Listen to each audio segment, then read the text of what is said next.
This is the rock garden of clients that we lost to the disease of addiction. All of these clients didn't die for one drug. It's a numerous amount of drugs and incidences.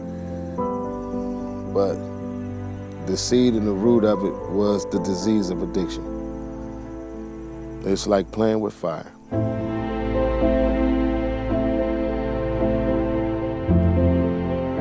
Once those opiates get a hold of you, it's really hard to get out from under them. You're putting your life in their hands every single time you buy a bag. It not just kills the body, but it kills the community.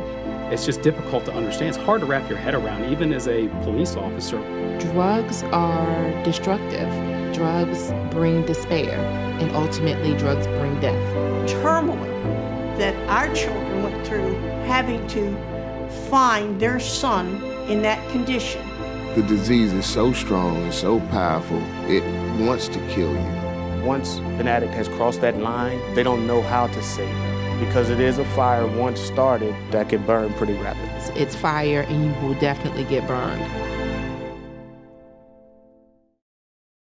We have a major, major problem in Charles County with opioid and heroin addiction and overdose, and all of the other parts that go along into the addiction crisis, the property crimes, the thefts, the things of that nature, but mostly the reaction and the resources needed to deal with so many overdoses and so many fatal overdoses and the investigation of those incidents and how taxing they are to the resources of the sheriff's office and the Department of Emergency Services, EMS, fire, all of the associated disciplines that have to respond to this.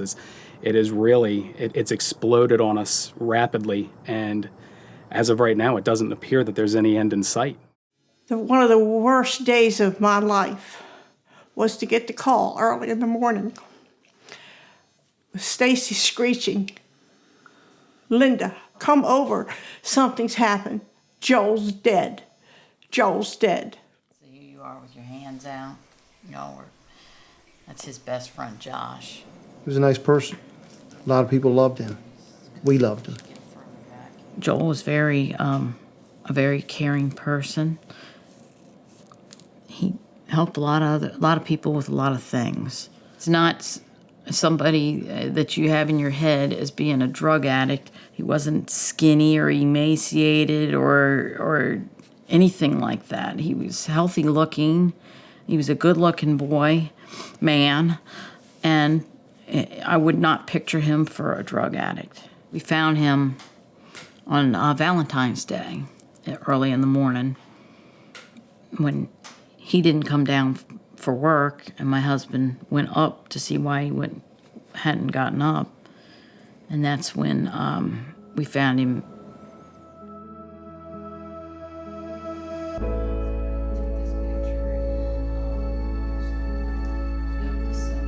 The lights were on, he had gotten up, he was laying in his bed like he had just sat up, and he had throw up, had vomited, and my husband came in and woke me up. I was asleep, told me that come, it's Joel, you gotta come in here. And we went in there and got him on the floor because we knew we were gonna have to do CPR. Well, I started CPR, so. We got him on the floor and started the CPR and called the 911. And it was apparent that it was too late when we started the CPR. He started bleeding from his nose and his mouth profusely. And the paramedics and the police came. Some of the police officers actually went to school with him, and they remembered him. We're supposed to go first. Your parents are not supposed to bury you. We don't want to bury you. We don't want to say, thanks for coming to the funeral. We don't want that. I don't want to go visit the grave every Sunday.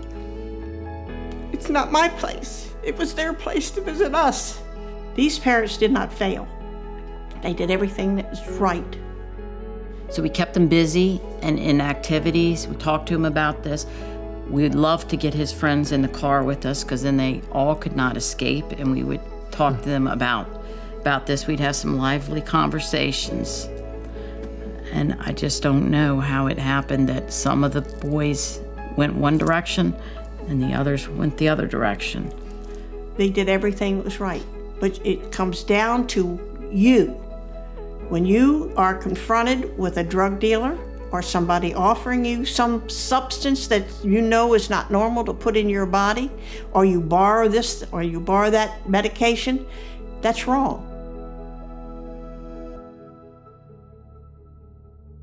When I came to the Jude House and saw that garden existed, I thought it was actually a great way to remember that drugs are destructive, that drugs bring despair, that drugs bring pain, and ultimately drugs bring death.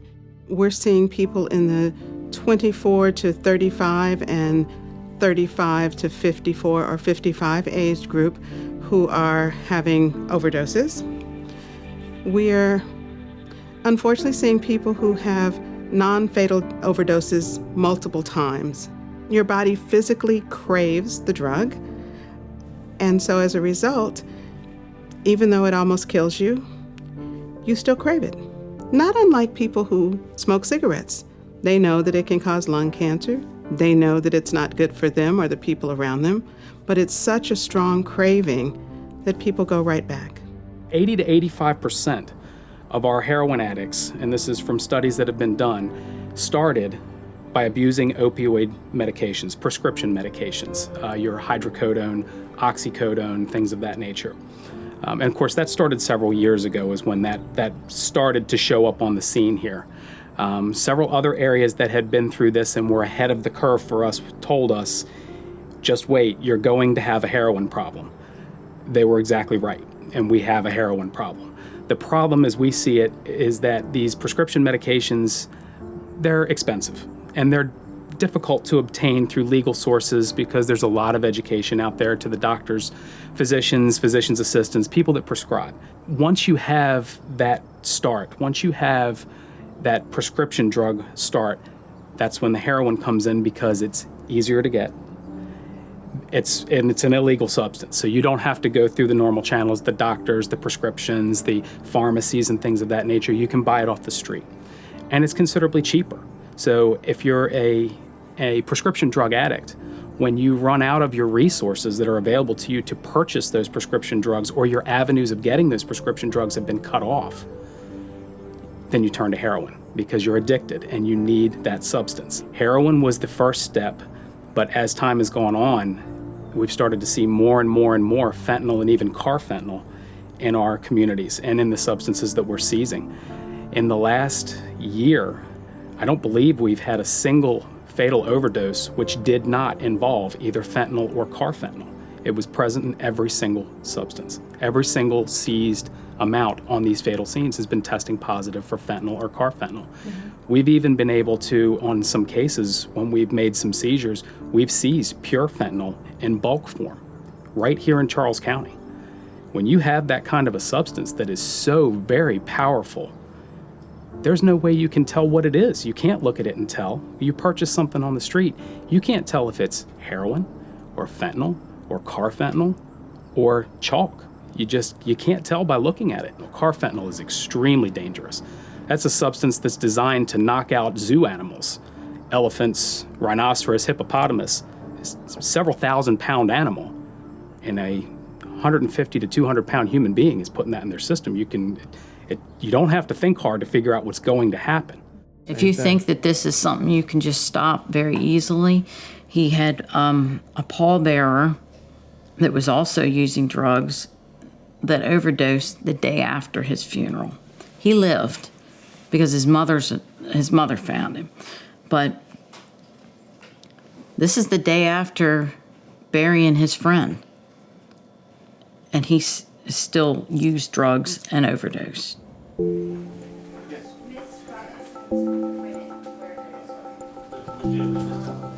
When clients come in through the doors of the Jude House and they see staff who were either A, once Jude House clients themselves, or B, just having had the experience of drug addiction. It gives them hope. It also allows them to see firsthand that it works. Up until 2013, I had just stopped dealing with being incarcerated. I was a drug dealer. I've been incarcerated. I used to get high off of mostly everything that they've gotten high off of. You know, my drug of choice was cocaine, weed, and alcohol, and it was hard to try to stop that. You know, anytime that I thought that I was going to be able to stop, it wasn't easy. So it was easy for me to relapse. It was easy for me to go back to doing that because it was the easy way for me. I've been shot. I had a long stretch I did in prison for 2.5 years. I came home for only 18 months, and I did another stretch for 6.5 years. Then I probably got violated after the 6.5 years, did a 2-year stretch, and then I had 3 years to do. Then I had a couple of 18 months to do. By the time you accumulate all the time that I've done in and out of jail, running the streets, that added up to 47 years of age. I got shot. So by me getting shot, I had to go deal with parole and probation all over again because I had 5 years of probation at the time.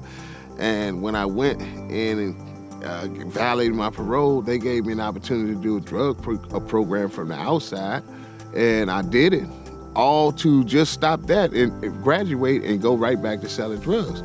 Well, when I went right back to selling drugs, you know, this time I relapsed again, just like it was going to happen in the first place, probably. And I finally had went to court for, you know, the police kicking the door in where I was selling drugs at. When I got out on bond and everything, right, I missed the court date. And this time when I got incarcerated, I got in the back of a police car and could not bend my right leg. And that was the moment of truth. That's when I decided right there, it was it. So what we have here is our women's community room. And throughout the day, the ladies come when we don't have a group, and this is where they sit. It's a place for them to sit down and relax, watch a little television. A typical stay here at the Jude House is we look at a minimum of 4 months, but certainly clients are eligible to stay up to a year because we know that the road to recovery is not just about substance use and not using. It's about the full person. It's about helping the client to establish goals and objectives that he or she wants to achieve while they're here in our care. We give them strategies and tools to take with them upon discharge to use in their communities because, you know, the Jude House is not going to be forever. They're going to return to some of those same environments. They're going to return to some of those same homes. They're going to return to some of the same friends, same family members. And so we try to equip them so that once they are discharged with us, they are then able to go into the community and prayerfully be successful. Treatment is the beginning. It's the foundation for your recovery. Recovery is a way of life. A lot of the misunderstanding is that addiction is not a disease, but it actually is. And someone that suffers from active addiction, it's three-pronged. And what I mean by that is it affects the individual who's in active addiction 3 different ways. And that's physically, mentally, and emotionally, as well as spiritually. But it's the physical and the mental portion which makes it actually a disease.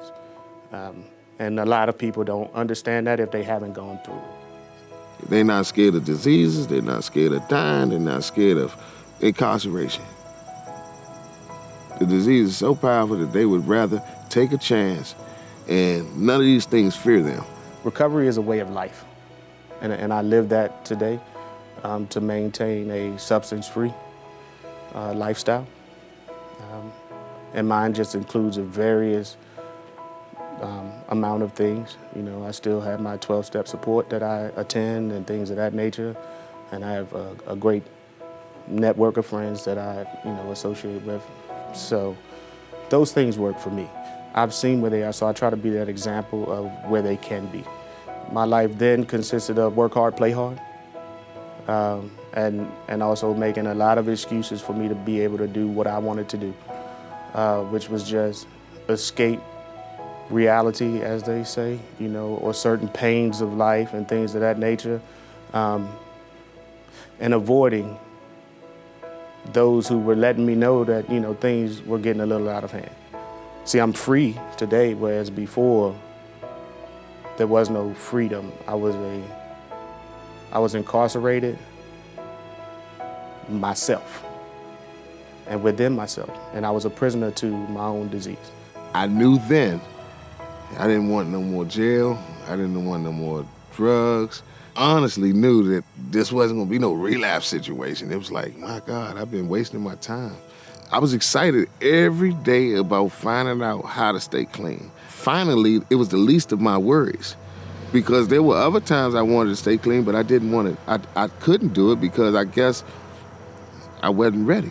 The disease wants to kill you, and the disease is very strong.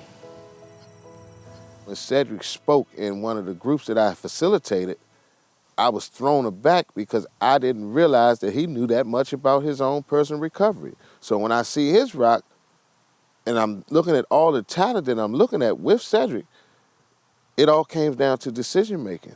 Cedric decided to take one more chance. Some of the things that I done been through, and I think about what we try to get at clients, that stuff, is very emotional. It's real emotional. I'm telling you now, if I could do it, you just gotta make the decision. I be thinking that they could have made a better decision.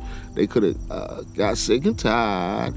They could have, loved their children, loved their parents, appreciated what their parents had done. I love my job, but it ain't about the pay. It ain't about the pay. It's about trying to make sure you get back. The number of fatal overdoses for drugs and or alcohol have increased. The biggest jump was between 2015 and 2016. In 2015, there were 22 drug and alcohol-related deaths, and in 2016, there were 45. Of course, our goal is to do things to make that turn around.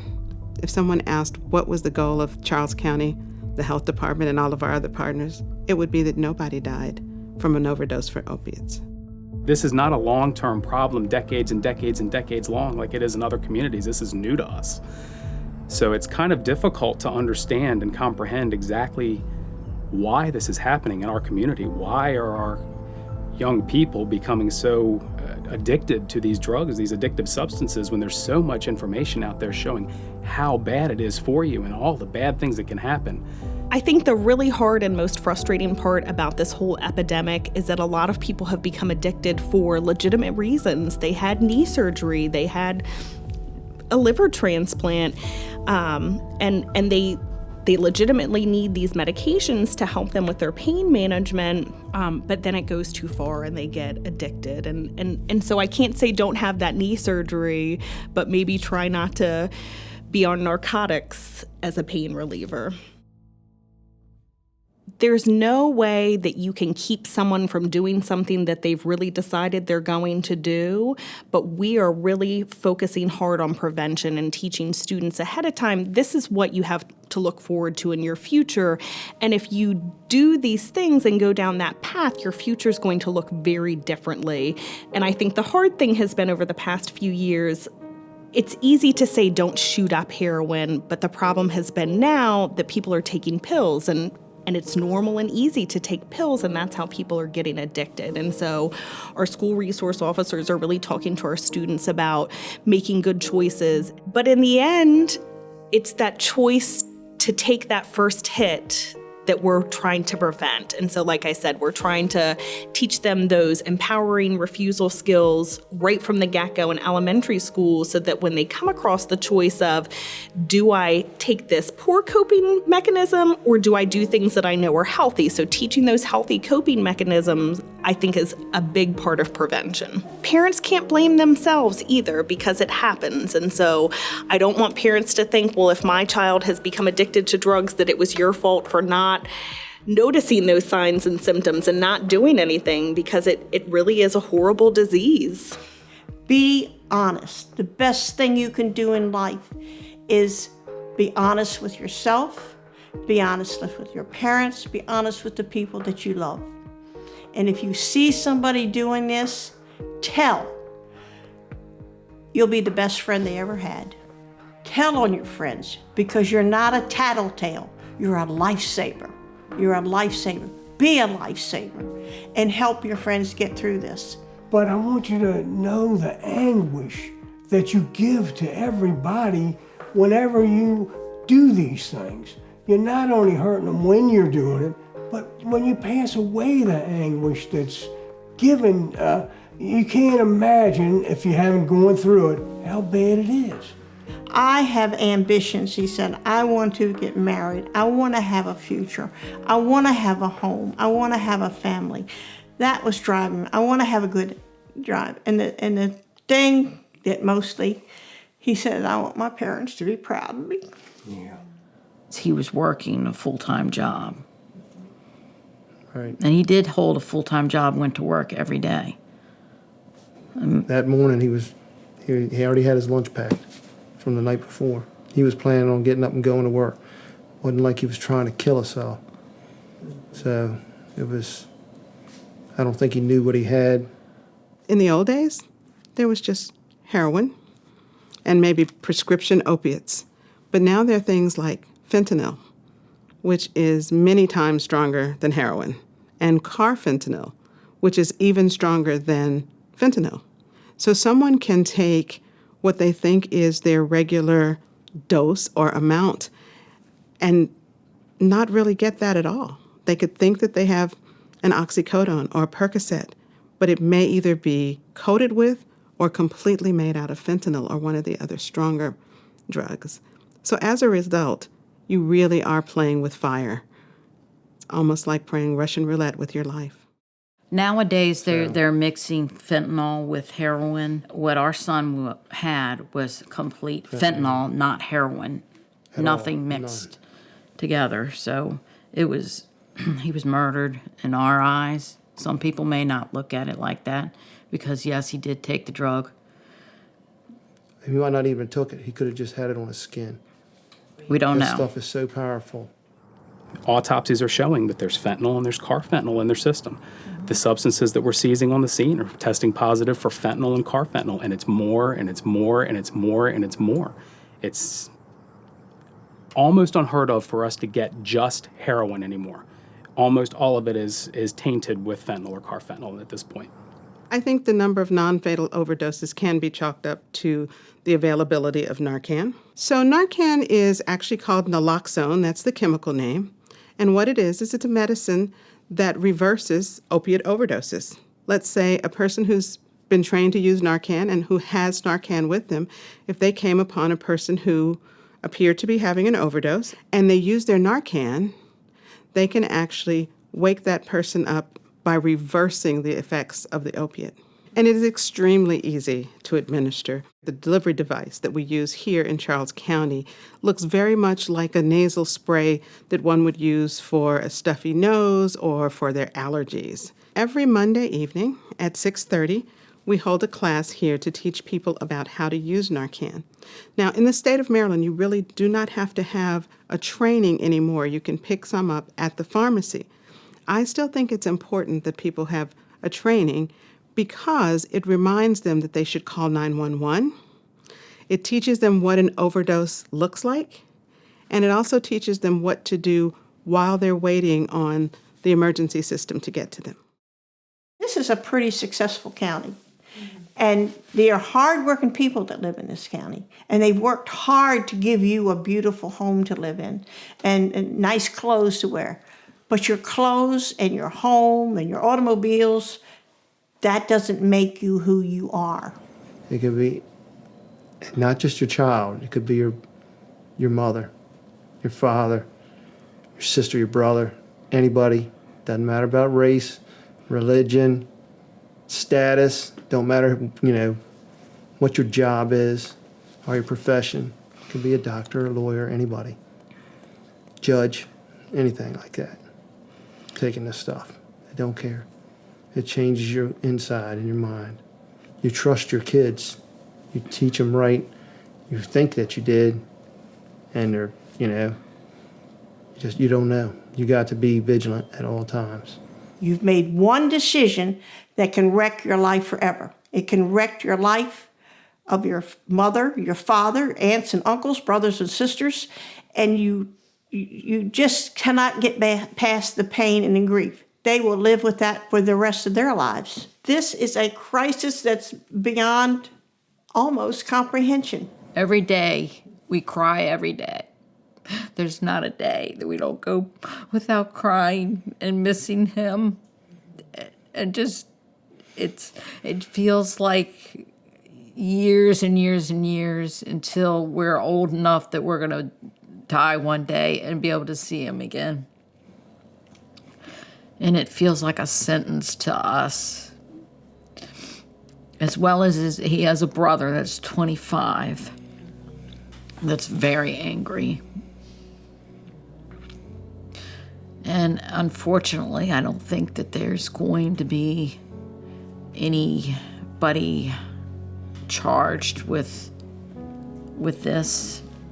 And now there's no heritage from him. We have no, we're hoping for grandchildren from him. Nothing. This is not how we wanted to be empty nesters. I just wanted to do this because I want our son's life to have mattered. So if it's worth telling our story to keep somebody else from suffering like we have, it's just worth telling his story. Don't give in to the first time. Don't let anybody think you're not cool because you turn drugs down. Probably one of the worst parts of our job is doing a death notification, but it's 10 times worse when it's a child. It goes against the natural laws. I mean, parents are not supposed to bury their children.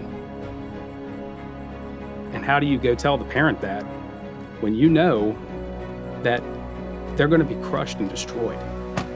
Any death is sad, but a child who's otherwise healthy, has no other medical issues at all, to tell them that they're dead because of heroin? How do you do that?